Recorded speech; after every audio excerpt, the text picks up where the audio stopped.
And welcome into the latest edition of Fifth Avenue Faceoff. Hi, how are you? I'm Chris Mack. If you're watching this on the 93.7 The Fan YouTube page, thank you, first of all. Second of all, make sure you tap that little notification bell down there if you have not already to make sure you get notified as soon as new videos are posted to the 93.7 The Fan account, including full episodes of this rat here, which is Fifth Avenue Faceoff if you're listening.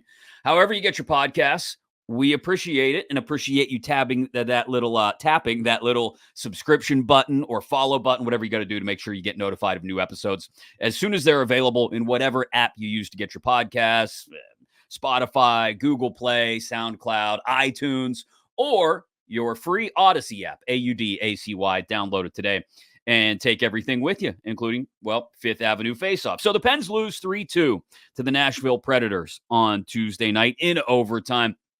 We can talk about the particulars of that game quickly, but I want to get into a bit of a quarter poll report card because that's where the bulk of the league is now. You scroll up and down the standings, just about everybody has played somewhere between 20 and 22 games. There are a handful of outliers, like the Caps, the Senators, the Kings, who have all played somewhere around 17, 18, 19 games. But again, for the most part, the bulk of the league, 28 or 29 out of the 32 franchises, have played between 20 and 23 games. So, yes, we're just about right at the quarter pole.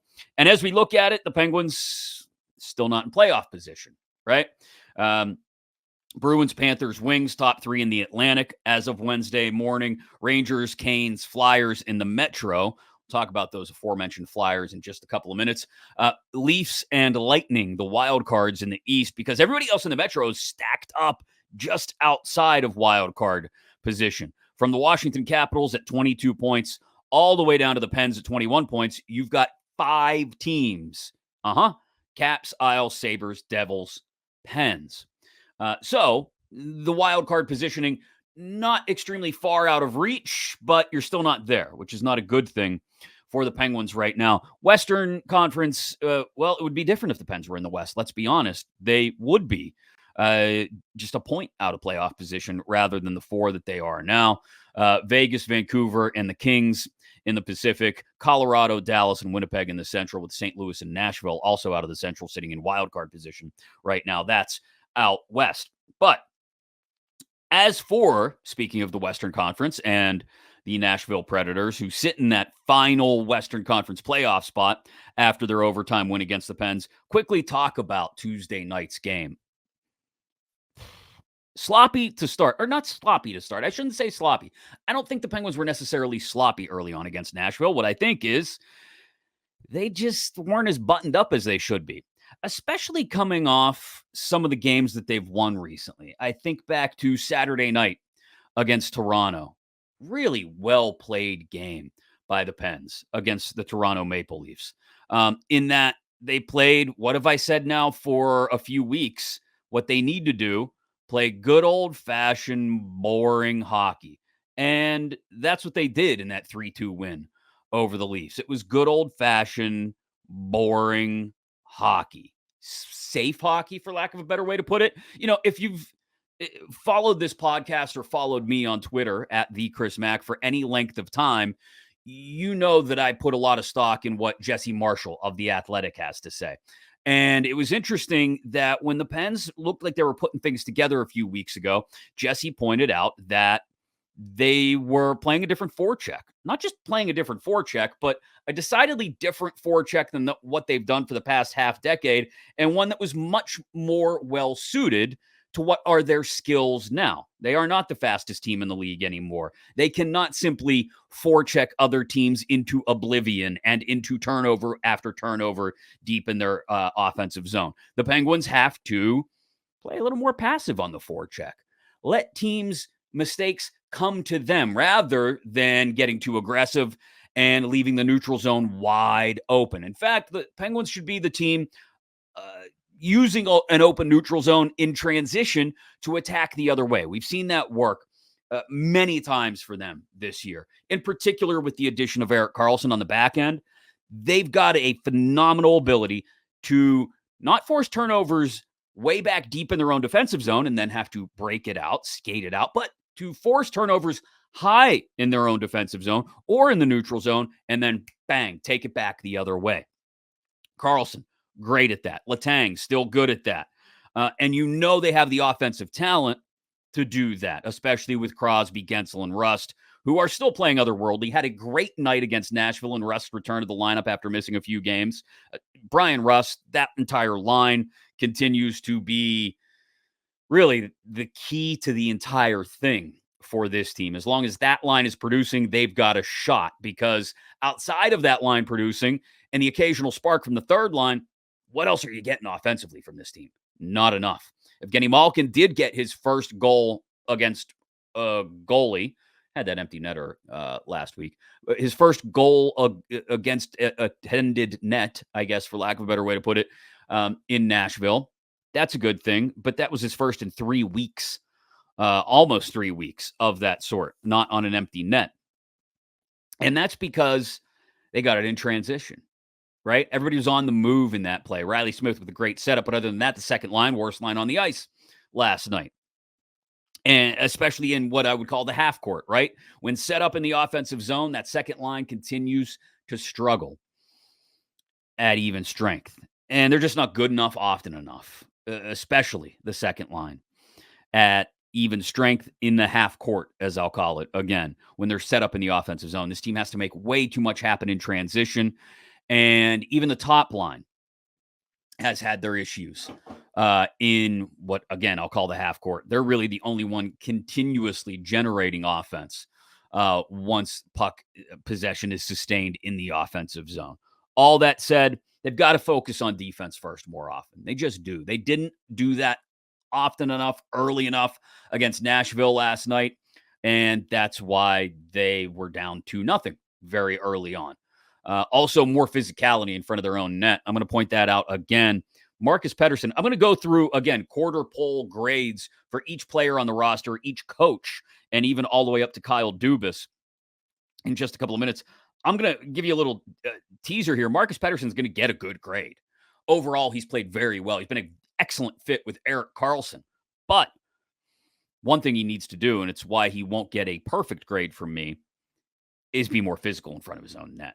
You see both of the early goals scored by Nashville last night were the result of loose pucks in front of the net. And that can't continue to happen. It just can't.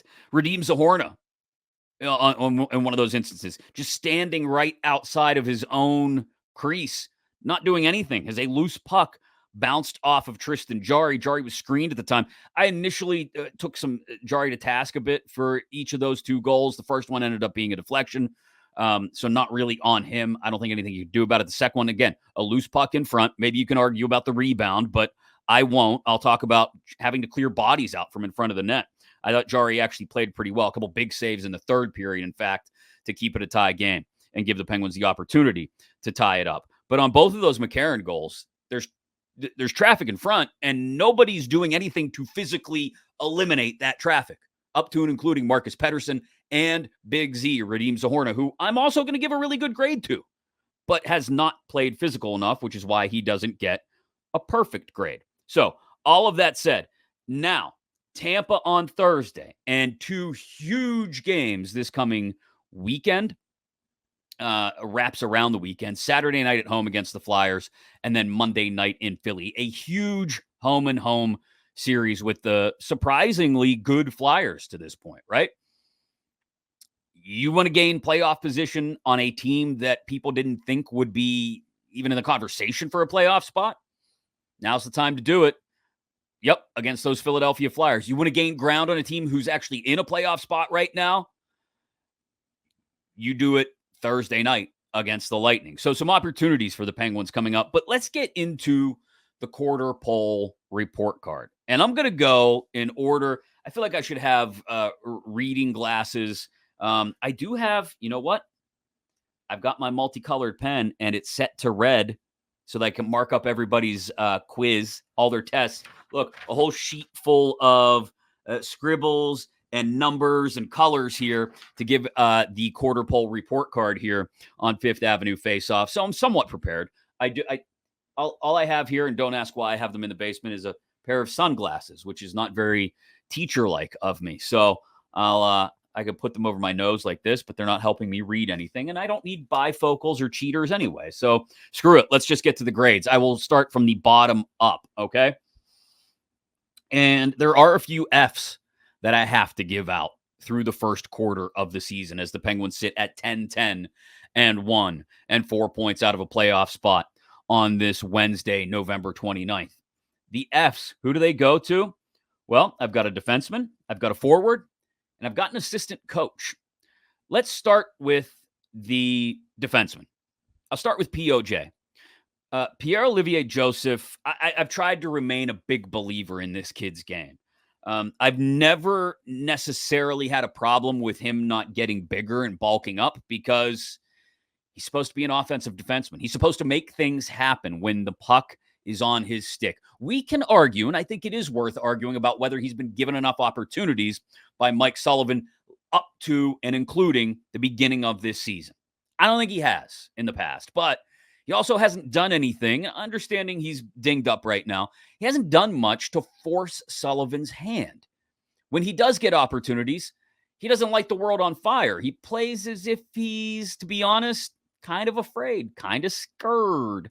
And when he doesn't play scared, I'll be honest, it gets a little sloppy. He has come along at the exact wrong time for this franchise. He has. Erik Karlsson and Chris Letang are in front of him as far as offensive-minded defensemen go. And this team is no longer looking for that. It just isn't. It's looking for defensemen who can provide offense in spurts. And POJ, unless he's 110% wholly focused on the offensive half of the ice, is not producing those results. Through 5 games, I believe it is. POJ, just 1 assist, and it's a secondary assist. That's it. 1 point through 5 games. He's a -2 in those 5 games, only averaging about 13 minutes of ice time when he does play. It's not good enough. And so when he does get healthy, I don't know if he necessarily, if Mike Sullivan races to give him another opportunity. But I'm giving him an F. Maybe you could give him an incomplete because you feel like he hasn't been given enough chances. I'm giving him an F because when given those opportunities, I don't think he's made the most of them. It's a harsh curve that I'm grading on here. The other F, the one that I'm going to give up front anyway, that goes to Rickard Rakell. And this one, not hard to figure out, right? Rickard Rakell has been a terrible disappointment this season. I thought he was primed for a huge season, especially if he got more time with Sidney Crosby. Maybe that's eventually what helps fix him is more time with Sidney Crosby. But I'll also be honest, what's going to get him on a line with Sidney Crosby at this point? Are you taking Ruster Gensel off of Crosby's wings? Hell no. And as much as Evgeny Malkin's line has struggled this year, and it has outside of that first initial punch from Riley Smith, there's not anything there to help him either. You know, there were a few games, I believe, maybe a game where he spent some time on the third line. That's not going to fix Rickard Rakell. He is dinged up as well on LTIR right now, which at least gives you some savings on what is by Penguin standards, a big fat deal. 5 years at $5.1 million per year is the cap hit. Rickard Rakell has to figure some things out. Otherwise, he's going to be trade bait if this team continues to muddle along. I just see him as someone who perhaps needs a change of scenery to get things going again. Kyle Dubas may look at it that way as well, especially given the fact that he's got what he needs offensively from the top unit. The second unit's issues don't need to be exacerbated by putting Rickard Rakell back there with Malkin and Smith. But then who's playing that other wing? We'll get to that second line in general in a couple of minutes when we get to the other players on that line in Smith and Malkin. But I have to give Rickard Rakell an F as well. 17 games without a goal. Just 4 assists, 3 of them at even strength. Just one of them a primary assist, a -2 as well, much like POJ, and only about 15 and a half minutes of ice time per game because he's off the power play or was off the power play before he got hurt as well. Rickard Rakell in a bad spot. So those are the 2 player Fs I give to start the grades out. The assistant coach F, I mean, no one's going to be surprised by this, has to go to Todd Reirden. He's in charge of the power play, and it is the 4th worst in the Eastern Conference, 7th worst in the league, converting it just half of what it should be, at least half of what it should be, 12.1% on the power play. They've now gone 20 opportunities in a row without converting on the power play, with Erik Karlsson running the thing, with Sidney Crosby available to you, with Jake Gensel available to you, with some extreme otherworldly talent available to you on the power play. You're Todd Reirden and you can't figure out how to get these guys going? No, that's a massive failure. And before anyone gets traded, just for trade's sake, before Kyle Dubas goes down the old GMJR route, remember when he traded Carl Hagelin just to trade somebody back in the day? Before we get to that point, if this team hits a skid again, it's Todd Reirden who has to go. I know a lot of you out there are going to say Mike Sullivan. We'll get to Mike Sullivan and his grade in a bit. Sullivan, while I don't give him exactly a glowing grade, he's got to be told at some point Reirden's got to go. And look, when you have the talent they have and the power play is this bad, and Reirden is the assistant coach in charge of the power play, yeah, he gets an F. Easily, no problem. He's going to have to be the scapegoat, the first big scapegoat, if they need to find one, if this team can't figure out the power play soon. They've already shuffled the personnel, right? How much more can you do before you turn to the assistant coach who runs it and say, thanks for your service, but bye-bye. So the 3 Fs go to POJ, Rickard Rakell, and Todd Reirden as we work our way up the Penguins quarter poll report card. Just about a little more than exactly 1/4 of the way through the season. So who gets the Ds? You probably think there would be a lot more of these, but I only have 2. Yeah, I only have 2. And one is a guy who's really hardly been here at all, but is another case of not making the most of the opportunities. He's only played in 3 games, but Alex Nylander, I really expected that they would lean in a little bit more this offseason and early this year on the guys like Nylander and Puustinen who show great offensive ability at the AHL level, but never really get a true shot at the NHL level. I thought Nylander, in a very brief glimpse last year, looked really good in a top 6 winger role when given that opportunity. This year hasn't been the same. Hasn't. Sorry, just hasn't. 3 games, no points to speak of. Just 6 shots on goal, I think, in those 3 games. So Alex Nylander perhaps gets a shot again if somebody else gets dinged up down the line, but he gets a D from me. Not a ton of opportunity, but the opportunity that he has gotten has not taken advantage of. The other D is kind of a D by default, and I don't mean that in any sort of joking way, but like, he was an F last year, no question about it. And he gets a D this year just by virtue of not being nearly as bad as he was last year. But he's just passable. He's just kind of there. He's Jeff Carter. Big Jeff Carter gets a D from me. Look, he's got 6 high danger chances so far this year at even strength. That's not including power play opportunities. So, okay, he's going to the right spots, I think, to try and get his game going, but still just 1 assist in 15 games. Chad Ruhwedel has 1 assist in 15 games. John Ludwig has an assist in 5 games. So Jeff Carter not getting it. He's just kind of there, right? That 4th line, aside from Noel Acciari, who I think has done as much as he can, has made as much chicken salad as he can out of the chicken bleep that he's been given, with Matt Nieto and Jeff Carter. And Nieto hasn't been terrible, but he hasn't been great either. That 4th line has just been kind of there. And I said at the beginning of the year, listen, if for the first few weeks the 4th line is just there and just maintaining, That's okay. And they have done that more often than not, just maintained.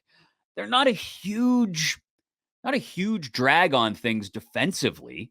Jeff Carter isn't anymore, but offensively, they do nothing.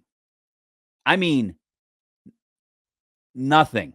And Jeff Carter is the reason why, or at least the leader of that bunch. Carter, skating less than 10 minutes a game now. That fourth line, really not getting much even strength time at all, around 9 minutes a game or so, 9 to 10 minutes a game.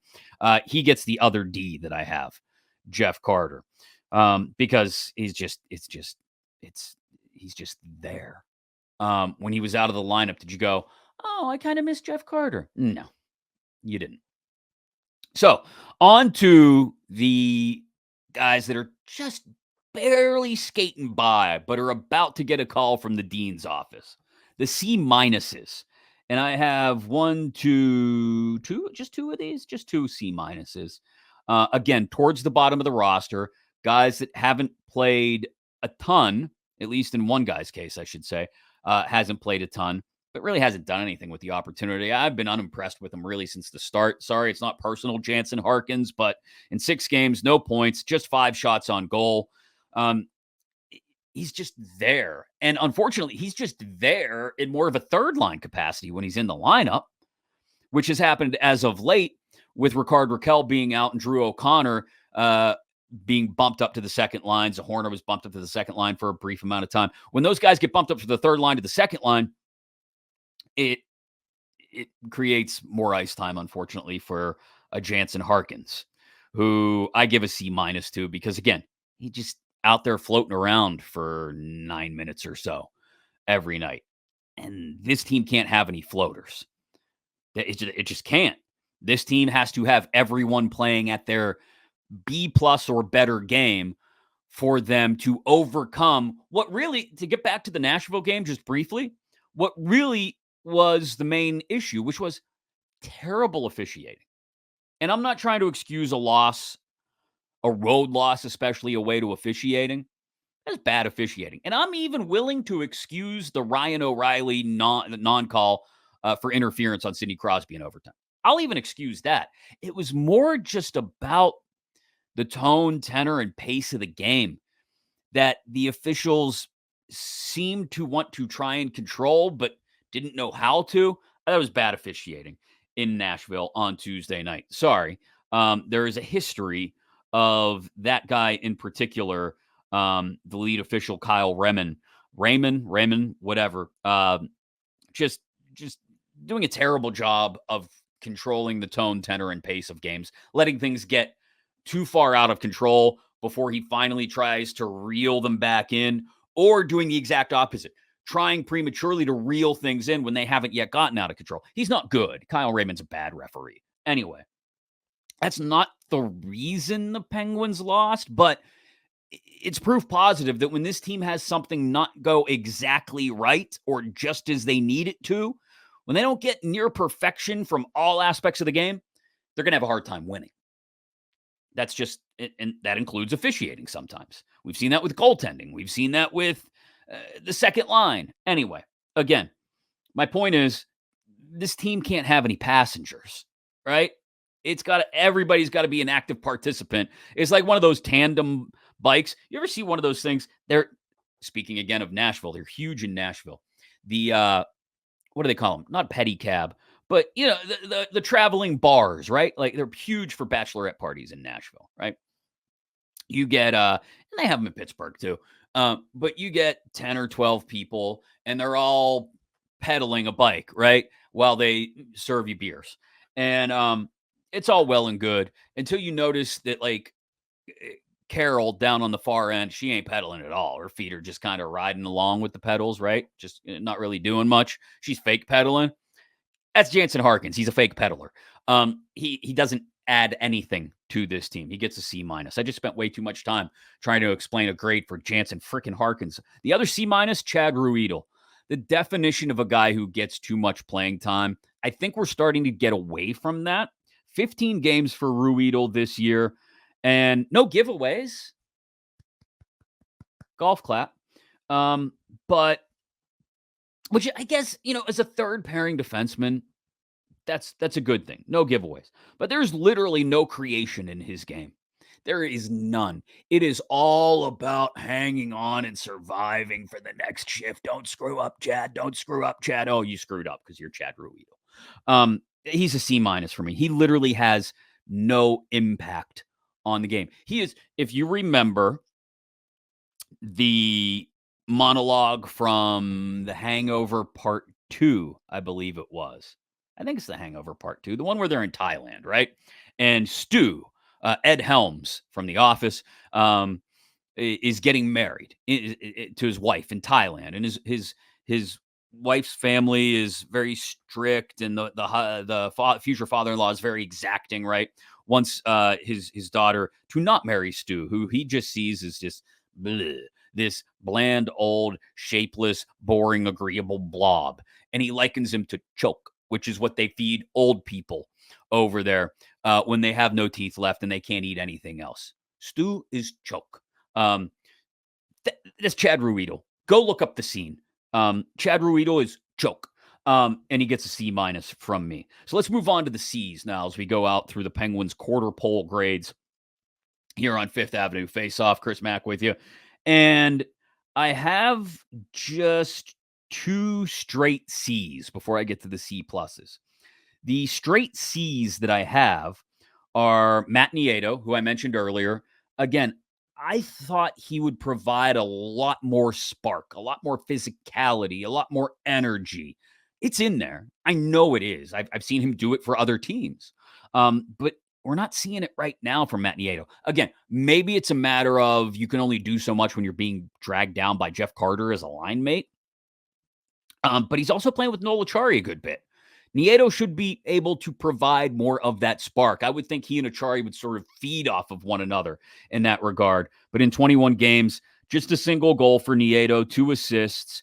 I will say this, he's it's in there. I said that before, but it's in there, and I can see it in glimpses here and there. He's just got to produce it more regularly. He can't, like I said, be a passenger, which I think he has been to a large extent to this point. Matt Nieto gets a C from me. And also Ryan Shea. He's played in 17 games now, and I think has made the most of his opportunity. But that's the problem is, as great a guy as I think Ryan Shea may be, he's made the most of this opportunity. And the most of this opportunity is being a younger Chad Ruedel. I think that's what Ryan Shea is, which is to say, a responsible 7th defenseman who will get enough time as a 6th, depending on how injuries are going and different members of the blue line are playing. So, literally, he's one of just 2 guys on this roster with 0 high danger chances for, because he is out there playing a very Ruedel-like game. Just don't screw it up. Just don't screw it up. Just don't screw it up. And to his credit, Ryan Shea has not screwed it up a great deal. But he's maxed out his ceiling. He is a C player. So those are my 2 C's, Nieto and Ryan Shea. Then we get to the C pluses. And let's see, 3 of these? Yeah, 3 C pluses. I'll start with the one on defense. It's only a C plus for this guy because we haven't had a chance to see more, and he nearly killed himself in his first game. I say that only half jokingly. John Ludwig, who clearly, especially after the Nashville game on Tuesday night, wants to do everything he can to be that energy guy. I talk about Nieto up front on the 4th line, who should be one of those guys. Acciari has been one of those guys more often than not, or at least from time to time. On the back end, you need that sometimes too. And John Ludwig has shown a willingness, in fact, an eagerness to be that guy. And the only question is, how does what is his ceiling? Again, in just a handful of games so far, does have an assist, a nice assist on one of the goals Tuesday night in Nashville. I want to say it was the Rust goal that tied it up at 2 in the 3rd period. And a primary assist too. So, hey, good on you, John Ludwig. He is willing to drop the mitts and go. He's willing to stand up for teammates, willing to stand up for himself. I like what we've seen from him so far. So more than just a C, he gets a C plus, but very early for him. The C plus up front, another guy who's seen limited action, only 8 games in the Penguins' first 21. That's Vinny Hinostroza. A goal and 2 assists, though. And Hinostroza, I think, is one of those guys. Is it fair to compare him to Dominic Simone? Just kind of knows where to be when he's out there with talented guys. I think he made the most of his opportunity as much as he could with Rust out of the lineup and getting a chance to skate as a top 6 forward. If he gets more opportunities, I think they can count on him to, at the very least, keep up with the play, not fall on his face, not make too many mistakes. But I would question what the ceiling is for Hinostroza. But again, in 8 games, 3 high danger chances, 4, which, if he had played in every game to this point, would put him on pace for something like 10 or 11, which is, respectable. Third line, fourth line production, offensive production. But you're asking him to be more than that when he fills in. You're asking him to be a top 6 forward. So just a C plus for Vinny Hinostroza. The final C plus that I have, Tristan Jarry. Oh boy, here we go. Let me take a drink of water for this one. Okay. I actually had somebody come at me on social media the other day. Sorry, another drink of water. For my Tristan Jarry takes, that I get too emotional in my Tristan Jarry takes, much like I get too emotional in Kenny Pickett takes. I don't think I'm emotional towards either one. I just don't think either one's good enough. How about that? Given what Tristan Jarry's contract is, he's not good enough. It's the same way Kenny Pickett, given that he's a first-round quarterback, isn't good enough. Now, I'm going to save that Pickett conversation for a Steelers podcast. We used to have one of those around here nor there. We're talking Penguins right now. And look, he's the 9th largest cap hit amongst goaltenders who've played at least 10 games this year. Okay, that tells me he should be a top 10 goaltender amongst all starters, right? Instead, what we get is a guy who's decidedly middle of the road. There are spots, if you look statistically, where you look at Tristan Jarry and say, okay, well, that's good, right? Like, of the 35 goaltenders who have played at least 10 games, he is 6th in goals against average, a 2.48. Okay, well, that's good, right? Yeah, but high danger save percentage, he's 24th out of those 35 goaltenders, only 813. And the leaders in that category are all making, I should say, the top 3 in that category, 2 of the top 3 are making less than him. Thatcher Demko is best in the league at a 902 high danger save percentage. Jeremy Swayman right behind him at an 894. Demko's making $5 million. Swayman's making 3.475. Proof positive, each of them, that you can go out and find a guy who you didn't originally think was a guy, and he can become a guy or the guy in some cases. Jacob Markstrom, 3rd in the league at an 892 high danger save percentage chance.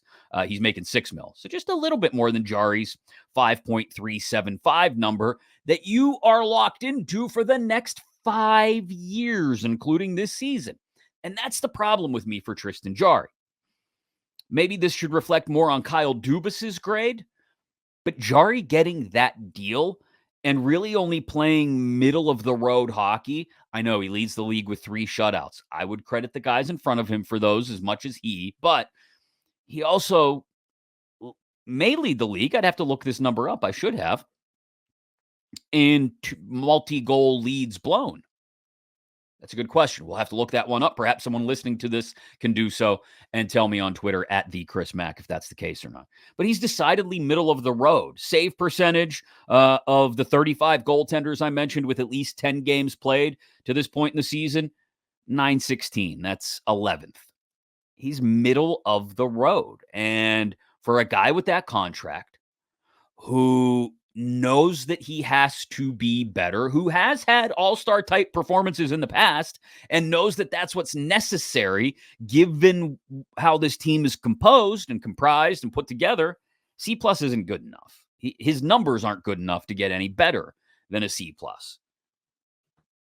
Just slightly better than average. C plus, Tristan Jarry.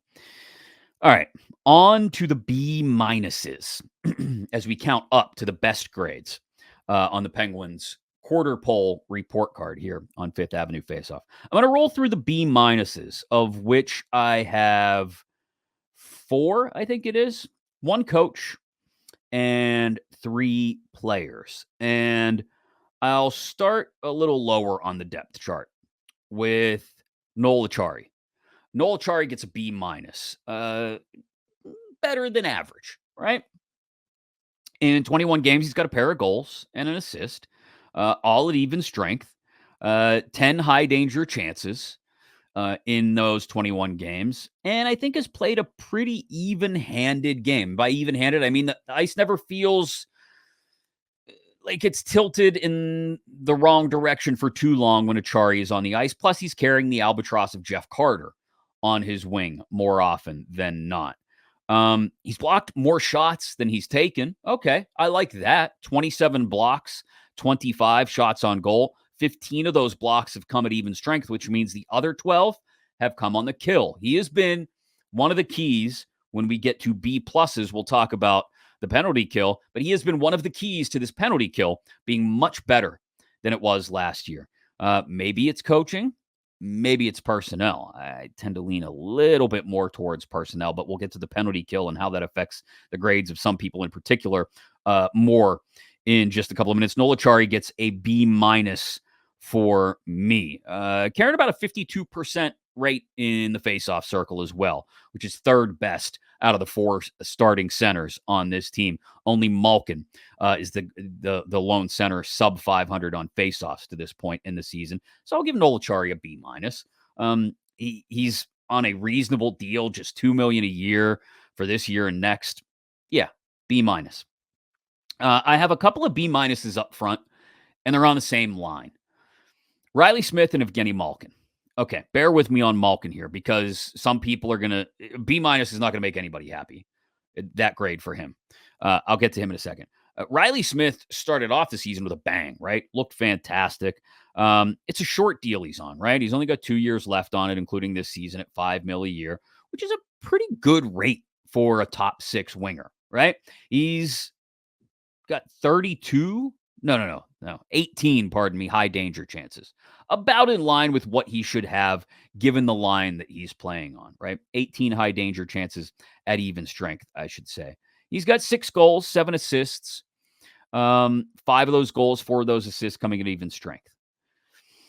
He has been good enough as an offseason addition, but the problem is he wasn't brought in to be good enough. He wasn't brought in to be just average Riley Smith. He was brought in to replace Jason Zucker, who had a career year last year. And it's hard to say that it's been tough for Malkin and Smith to find chemistry together. I think they have. They found it early, and I think they found it often, leading all the way up through this past Tuesday's game in Nashville when Smith made a beautiful blind pass to Malkin, who was streaking into the zone and buried it to put the Penguins on the board in the second period against the Predators. They do have some level of telepathic chemistry going on there. At least it looks that way sometimes. But it just hasn't been good enough. Riley Smith has not helped make Evgeny Malkin better. Certainly didn't help make Ricard Raquel better. I don't know how much he's made Drew O'Connor or Radim Zahorna when they've gotten opportunities on that line any better.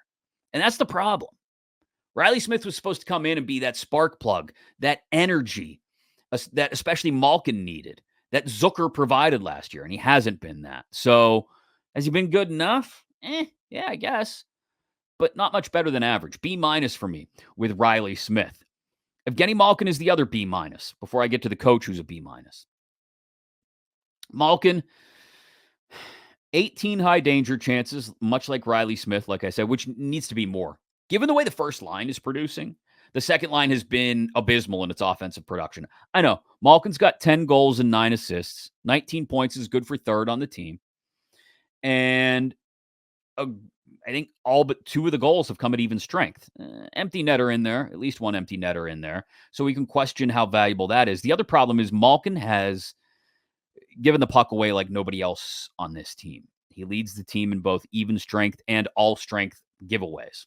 19 even strength, 26 at all strength, which means since Evgeny Malkin isn't playing any PK, 7 giveaways on the power play by Malkin. It's been brutal to watch. We worried that Erik Karlsson would come in here and try to do too much, especially on the power play. Has that happened sometimes? Yeah, but infrequently, I think, as compared to what some people expected. Karlsson has 4 giveaways on the power play, I believe it is. Malkin has 7 as a forward on the power play, who granted has been given a lot of time out on top of the zone on the power play and is out there in that position sometimes on top of the right circle on the power play. And he's given the puck away way too much. It's led to so many shorthanded opportunities and odd man breaks back the other way. It's untenable, especially given the way this team needs to play. I've said it over and over again the last few weeks. I'm going to continue to say it throughout the rest of this season. Regardless of whether they choose to embrace it or not, they need to play more safe hockey, more boring hockey, more responsible hockey. Again, go read Jesse Marshall's article from about 3 weeks, a month ago on The Athletic about how their forecheck went from being uber aggressive to a lot more passive, but also simply looking to create turnovers from the opposition in a different way. Evgeny Malkin has not latched on to that concept often enough. And on the power play, he's part of the problem.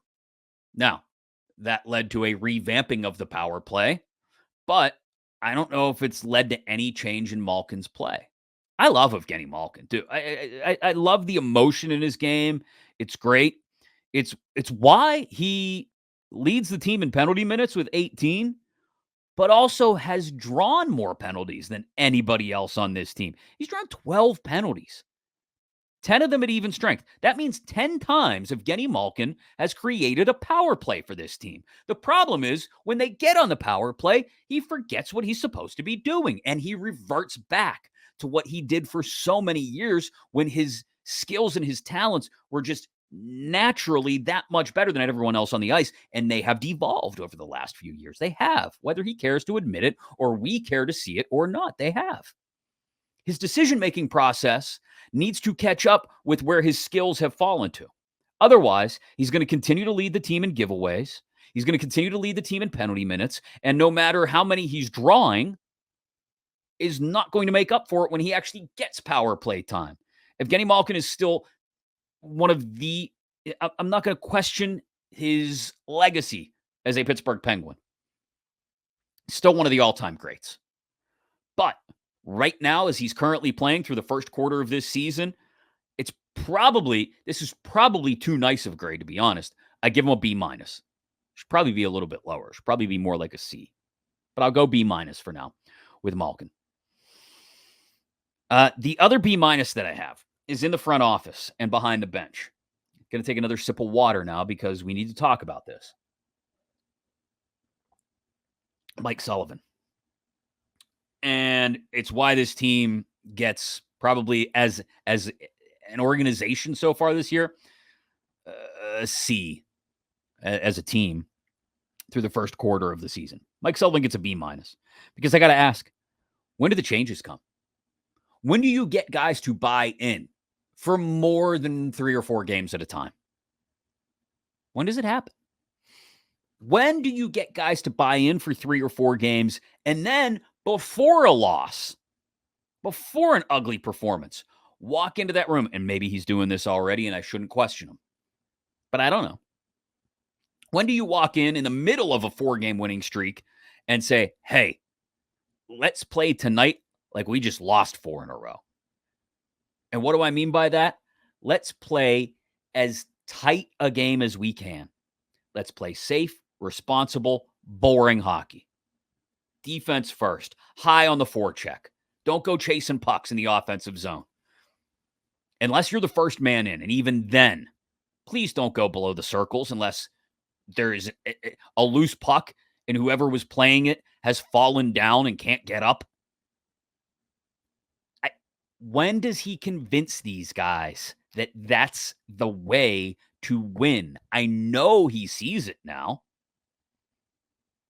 When does he get them to buy in? And if he can't, When does he start pushing buttons like the Todd Reardon button?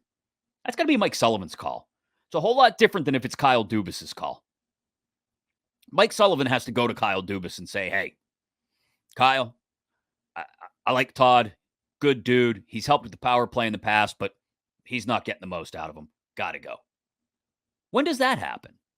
When does Sullivan go to Evgeny Malkin and say, listen, Gino, you know what you're capable of, but you also should know, take a good, long, hard look in the mirror and know what you're not capable of anymore. Nobody has resisted the impact of Father Time more than you. So do yourself the favor, and instead of pushing back against it, embrace it and say, yeah, you know what? I'm older, but I'm wiser, and I need to know that what my coach is telling me to do is what I need to lean into. If Evgeny Malkin does that, if Mike Sullivan convinces him of it, maybe he gets better than a B-. Maybe both of these guys get better than a B-. So, that being said, Mike Sullivan gets a B- from me. He's still better than a lot of you people want to believe. He really is. I just question how much longer we have to wait for him to actually, when he pushes the buttons, when did they actually, you know how, I'm trying to think of a good, like there are some things you push a button on and the button's supposed to stay. Like the heated seats in your car, okay? Let's use that as an analogy. When you push that little button and the orange light comes on and you get it to the setting you want, right? It stays on for a certain amount of time. And then in most cars, it turns off, right? So you don't light your ass on fire. But what Mike Sullivan needs is to find a car that has the heated seat button that stays in no matter how long it's on. So that this team doesn't go 3 or 4 games in a row winning and playing well and playing good old-fashioned, responsible, boring hockey and then think, oh, we're back. We can do whatever we want. Woo! And the seat warmer goes off and they go back to doing what they've been doing.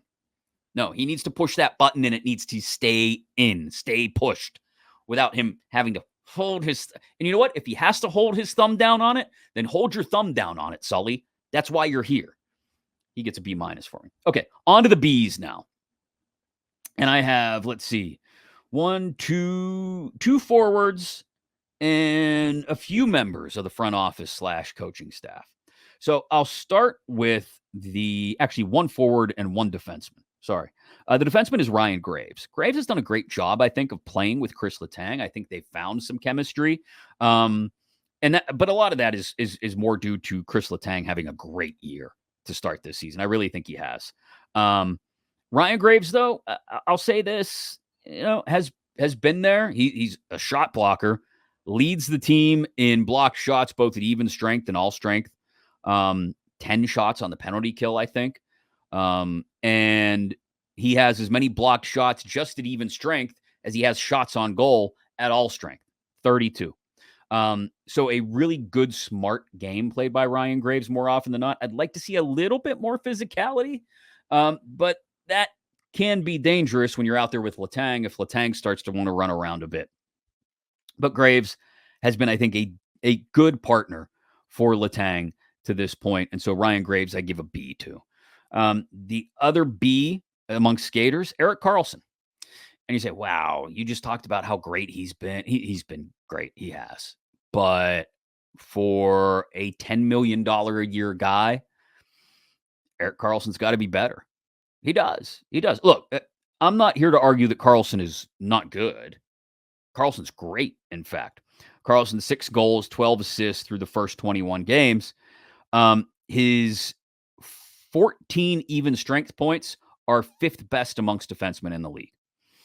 His 18 points overall, 8th best amongst all defensemen in the league. He's drawn 4 penalties. He's blocked 25 shots. He does a lot right. He really, there's not much he does wrong. But here's the thing. When Erik Karlsson was brought in here, he was brought in much like this team was revamped in the offseason with the belief that I would hope the front office and the coaching staff knew they're going to have to play a near perfect game to get to where they want to be. And he has played near perfectly more often than not. Maybe this should be more of a B+ for Erik Karlsson. I'm leaving it as a B because I think there's more ceiling there. I think he can be truly great. I think he can be, as he's been at times, the best player on this team, but I think it needs to happen more often. So I give Erik Karlsson a B. The other Bs, I'll give a pair to Ty Hennis and Andy Chiodo. Hennis, an assistant coach who focuses on skills and skating. Despite remaining one of the oldest teams in the league, the oldest team in the league, Hennis has gotten them, I think, to skate better than they were a year ago. Andy Chiodo, I think, has done a great job with a couple of guys who we'll get to in a few moments in the backup goaltenders, Alex Nedeljkovic and especially Magnus Hellberg. And so Chiodo and Hennis get Bs from me. Kyle Dubas also gets a B because, and I'll take another drink of water for this one as well, even though it's a simple assessment. I'm going to ask the same thing about Dubas that I asked about Sullivan. When do the changes come? When do the changes come? We're getting there. 10-10-1 through the first quarter of the season. 4 points out of a playoff spot. It's got to be better. It's got to be better. So when do the changes come? Because you can't let yourself get too far out of it before you decide to make some big sweeping move, because you won't have enough time. That even if the move works the way you suspect it will, you can get back into the playoff picture. So Dubas gets a B so far.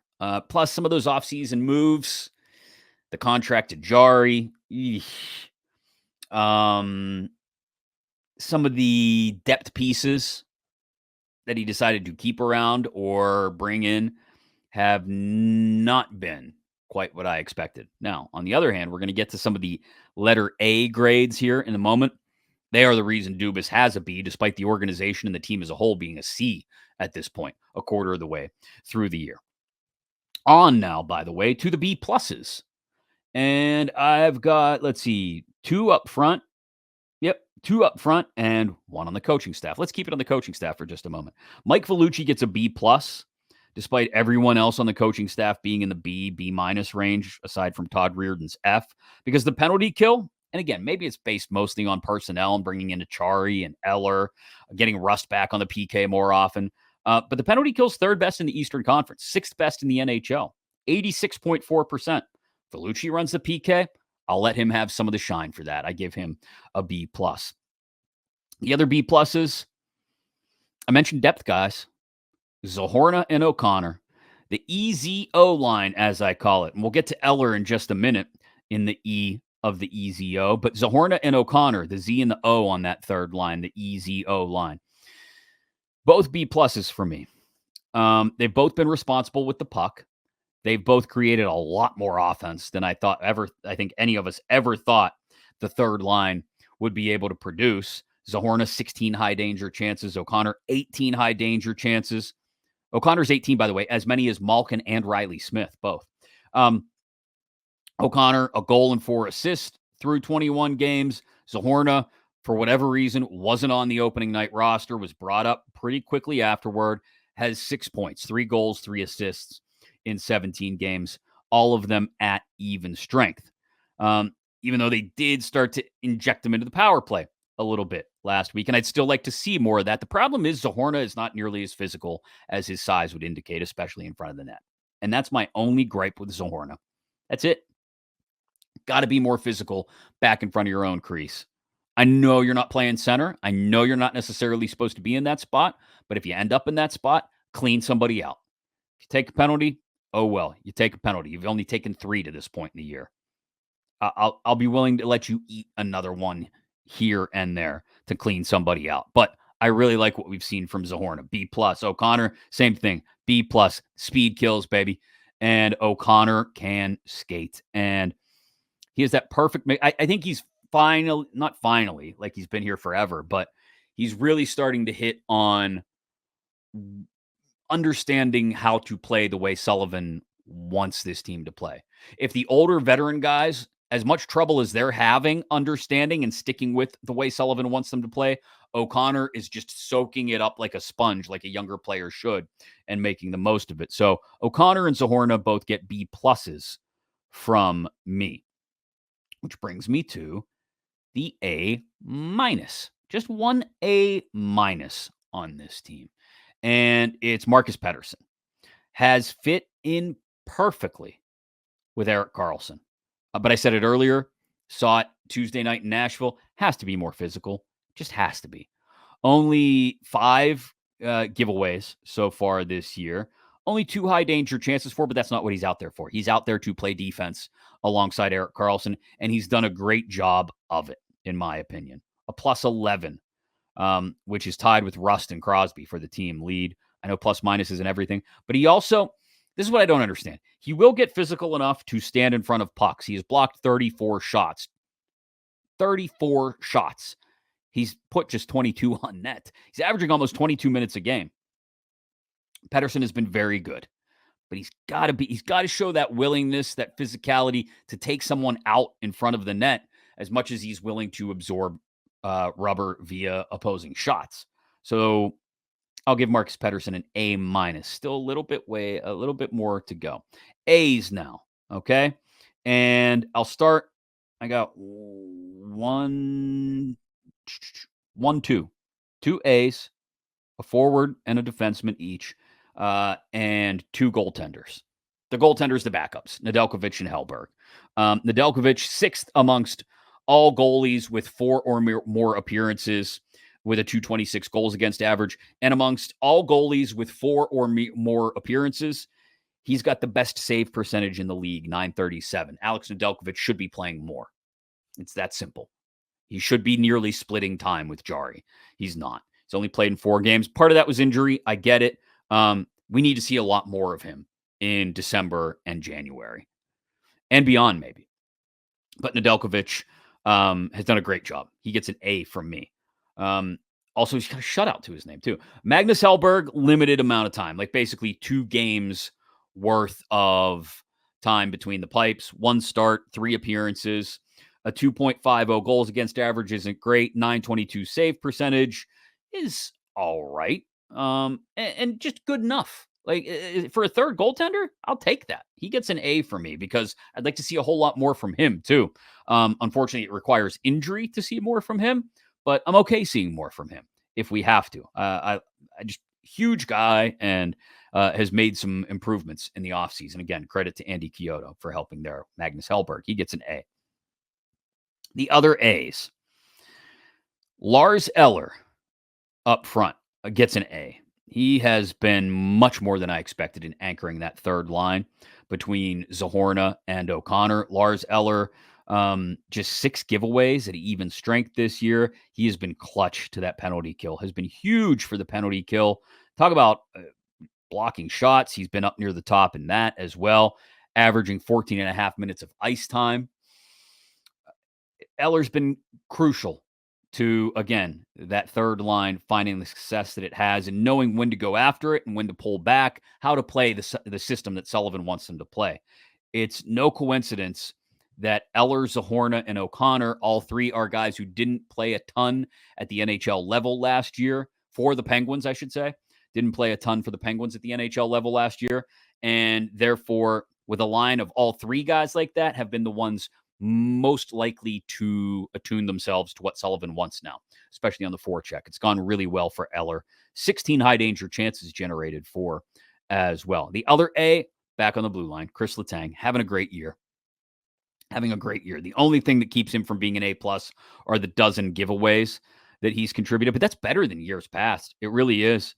A goal and 10 assists, 11 points. He would be an A+, 36 blocked shots, too, to the 42 he's put on net. Nearly even in that number. I don't know if we've seen that from Letang in a while.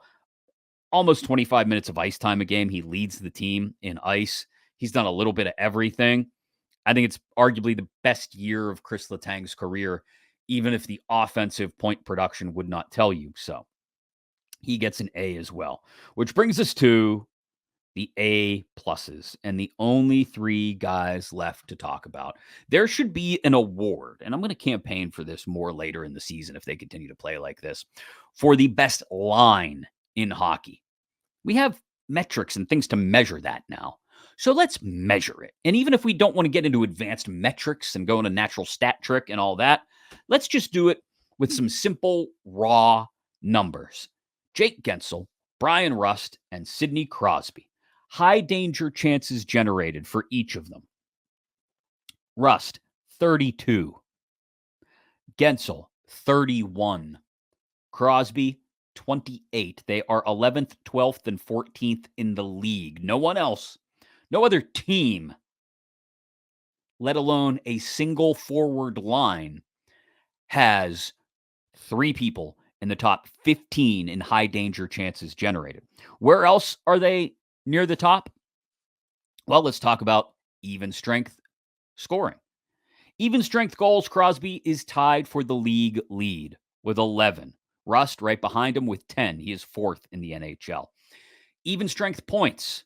Again, Crosby and Gensel tied. 21 even strength points. Tops in the NHL. Rust, 17 even strength points. 12th in the NHL. These guys have been on absolute fire, even through the Rust injury. Now that they are back together, they continue to produce. I thought about keeping Crosby at just an A rather than an A plus because of the amount of turnovers from him this year, 16, which is second most on the team. But he's also having one of the best years of any 35 or older player in the history of the league. We forget his age because he's Sidney Crosby, right? And so there's just nothing that they don't do well. Gensel has drawn 7 penalties this year, which is second best on the team. I mean, everything clicks for them. You look at individual expected goals for, which is a fancy roll-up metric. Again, all 3 guys, top 15 at even strength in the league. Gensel 1st, Crosby 9th, Rust 12th. All 3 of them should be all-stars this year. I don't know if that'll work out or not, but all 3 of them are playing all-star level hockey. And look, I know you don't want to break it up, but you might have to consider it at some point to try and get Malkin back on track. Again, the issue with Malkin, I think, is more that he has not embraced playing the way Sullivan wants to play now. Crosby, Gensel, and Rust can play the way Sullivan wants them to play and generate things on the rush in transition. And then they can also set up in the half court and score with puck possession in the offensive zone. They can do it both ways. They are the only 3 people on this team right now who can do it both ways, outside of maybe Carlson. They are 3 of maybe, a couple dozen guys in the league who can do it that way. And again, probably the only line that can do it as consistently as any other line in the league both ways, both in transition and set up in the offensive zone. A pluses for all 3 of them. They are the reason the Penguins have not fallen way down to the bottom of the Eastern Conference table. They're the reason they're still within 4 points of a playoff spot. And I will say that they have the best grades on the quarter pole Penguins report card that I've put together for you here on Fifth Avenue Faceoff. Tampa on Thursday. Again, the home and home with the Flyers over the weekend and into Monday night. We will break it all down following those games next week and see where it goes from here. But they need, like I said, a whole lot more drivers and a whole lot fewer passengers on this thing. They need a lot more guys playing B plus and better hockey than they have right now. Way too many guys playing C minus level hockey and below. The first and third line, and especially the first line, can't do everything night after night. We'll see where it goes from here. As always, thank you for watching on the 93.7 The Fan YouTube page or listening wherever you get your favorite podcasts, including inside the Odyssey app. It's free. Download it today. AUDACY. I'm Chris Mack. Thanks to Greg Finley for producing. This has been the latest edition of Fifth Avenue Faceoff.